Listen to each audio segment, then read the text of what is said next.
আমার মতো অপরাধী মিজানের পাল্লায় উঠাও যদি খালাস পাওয়ার আশা নাই আছে। যদি তোমার নিজ গুণে ক্ষমা করো এই তবে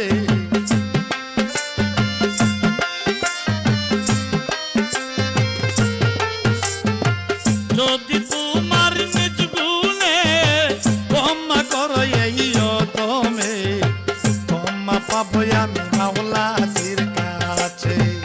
দয়াল নবী তোমার দরবারে এই আসামি নবী হাজির হয়েছি। দয়াল নবী তোমার দরবারে এই আসামি হাজির হয়েছি। এই যা তোর নিয়ে বই রইছে হাই